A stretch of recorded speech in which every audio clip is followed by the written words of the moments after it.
الحمد للہ وکفا وسلام علی عبادہ الذین اصطفیٰ اما بعد فاعوذ باللہ من الشیطان الرجیم بسم اللہ الرحمن الرحیم۔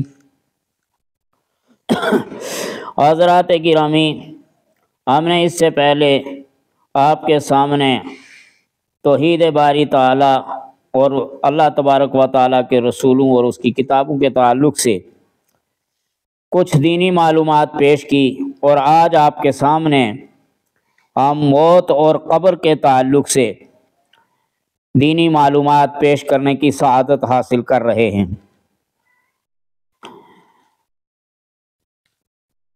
حضرات گرامی، جب روح جسم سے نکل جاتی ہے تو اس حالت کو موت کہتے ہیں۔ ہر ایک نے مرنا ہے، موت سے کسی کو کوئی چیز نہیں بچا سکتی، اور ہر ایک کے لیے موت کا وقت متعین ہے۔ کوئی بھی چیز اس کو مؤخر نہیں کر سکتی۔ جب کسی کی زندگی ختم ہو رہی ہوتی ہے تو حضرت عزرائیل علیہ السلام آ کر اس کی روح نکال لیتے ہیں۔ جب مرنے والا شخص اپنے دائیں بائیں دیکھتا ہے تو اسے ہر طرف فرشتے نظر آتے ہیں۔ رحمت کے فرشتے مسلمان کے پاس آتے ہیں اور عذاب کے فرشتے کافر کے پاس آتے ہیں۔ مسلمان کی روح کو رحمت کے فرشتے آسانی اور عزت کے ساتھ نکالتے ہیں، اور کافر کی روح بڑے درد اور بے حرمتی کے ساتھ نکالی جاتی ہے۔ جب کوئی قبروں کی زیارت کے لیے جاتا ہے تو روحیں اس شخص کو دیکھتی اور پہچانتی ہیں، اور جو وہ کہتا ہے اس کو سنتی بھی ہیں، بلکہ روحیں تو زائرین کے قدموں کی آہٹ بھی سنتی ہیں۔ اب آپ کے سامنے پیش کر رہے ہیں ہم کہ تدفین کے بعد کیا ہوتا ہے۔ تو جب انسان کو دفن کر دیا جاتا ہے تو قبر تنگ ہو کر میت کو دباتی ہے۔ مسلمان کو ایسے دباتی ہے جیسے ماں اپنے بچے کو گلے سے لگا کر محبت سے زور سے دباتی ہے، اور کافر کو اس طرح دباتی ہے جیسے کہ اس کی پسلیاں ایک سے دوسرے میں پیوست ہو جاتی ہیں۔ جب لوگ دفنا کر واپس جانے لگتے ہیں تو میت ان کے قدموں کی آہٹ سنتی ہے۔ اس وقت دو فرشتے جن کے نام منکر اور نکیر ہیں اپنے لمبے لمبے دانتوں سے زمین کو چیرتے پھاڑتے ہوئے قبر میں آتے ہیں۔ ان کی شکلیں بہت ڈراؤنی اور خوفناک ہوتی ہیں۔ ان کے جسموں کے رنگ کالے اور ان کی آنکھیں نیلی اور بہت بڑی ہوتی ہیں، گویا کہ ان کی پیشانیوں سے باہر نکلتی ہوئی معلوم ہوتی ہیں۔ ان سے آگ کے شعلے نکلتے ہوں گے۔ ان کے بال بہت خوفناک اور سر سے پاؤں تک لمبے ہوں گے۔ ان کے دانت بھی بہت لمبے ہوں گے جس سے وہ زمین پھاڑ دیں گے۔ وہ مردے کو سختی سے ہلا کر اٹھائیں گے اور بڑے مضبوط اور سخت لہجے میں یہ 3 سوال پوچھیں گے: مر ربک، تیرا رب کون ہے؟ ما دینک، تیرا دین کیا ہے؟ ما کنت تقول فی حق ھذا الرجل، اس شخص کے بارے میں کیا کہا کرتے تھے؟ اگر میت مسلمان ہے تو اس کے مندرجہ ذیل جوابات ہوں گے: ربی اللہ، یعنی میرا رب اللہ ہے۔ دینی الاسلام، میرا دین اسلام ہے۔ ہوا رسول اللہ، وہ اللہ کے رسول ہیں۔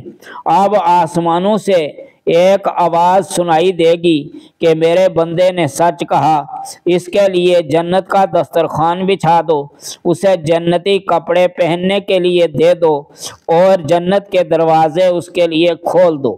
ٹھنڈی ہوا اور جنت کی خوشبو دار فضا، جنت کی خوشبو سے فضا کو بھر دو۔ یعنی جنت کی خوشبو سے فضا بھر دی جائے گی اور قبر کو وسیع کر دیا جائے گا۔ فرشتے کہیں گے کہ دلہن کی طرح سو جا جیسے وہ شب عروس میں سوتی ہے۔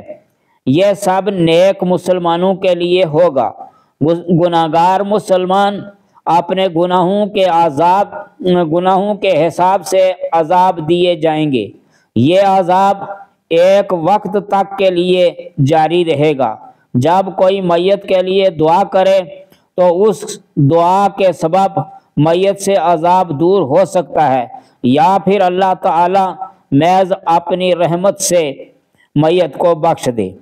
اگر میت منافق یا کافر کی ہے تو وہ ان سوالوں کا جواب نہ دے سکے گا اور کہے گا ہاں لا ادری، یعنی افسوس میں کچھ نہیں جانتا۔ ایک بلانے والا گرجدار آواز میں کہے گا یہ جھوٹا ہے، جہنم کا دسترخوان اس کے لیے بچھا دو، اسے جہنم کے آگ والے کپڑے پہننے کے لیے دو اور اس کے لیے جہنم کے دروازے کھول دو۔ دو فرشتے اسے آگ کے بڑے بڑے ہتھوڑوں سے مار مار کر عذاب دیں گے۔ بہت سارے سانپ اور بچھو بھی اسے ڈستے رہیں گے۔ مختلف عذابوں میں وہ مبتلا کیا جاتا رہے گا یہاں تک کہ قیامت کا دن آ جائے گا۔ تو مسلمان کے لیے اس حقیقت پر ایمان رکھنا بھی ضروری ہے کہ ہر ایک کی موت کا دن اور وقت متعین ہو چکا ہے۔ دنیا کی ہر شے ایک دن فنا ہونے والی ہے اور اللہ تعالی کے حکم سے ایک دن یہ جہاں ختم ہو جائے گا اور وہی آخری دن کہلاتا ہے اور اسی کو قیامت بھی کہتے ہیں۔ روایت میں ہے کہ حضرت اسرافیل علیہ السلام عرش کے نیچے گھٹنوں کے بھل جھکے ہوئے سور کو اپنے ہاتھ میں لیے ہوئے اس بات کا انتظار کر رہے ہیں کہ کب اللہ تعالیٰ کا حکم آئے اور وہ سور پھونکیں۔ پہلی بار سور پھونکنے سے پوری کائنات تباہ و برباد ہو جائے گی۔ زمین، آسمان، فرشتے، انسان اس دن تباہ ہو جائیں گے۔ صرف اللہ تعالیٰ ہی ہمیشہ رہے گا۔ لیکن قیامت آنے سے پہلے بہت سارے ایسے نشان ظاہر ہوں گے جس سے یہ پتہ چل جائے گا کہ قیامت نزدیک آ چکی ہے۔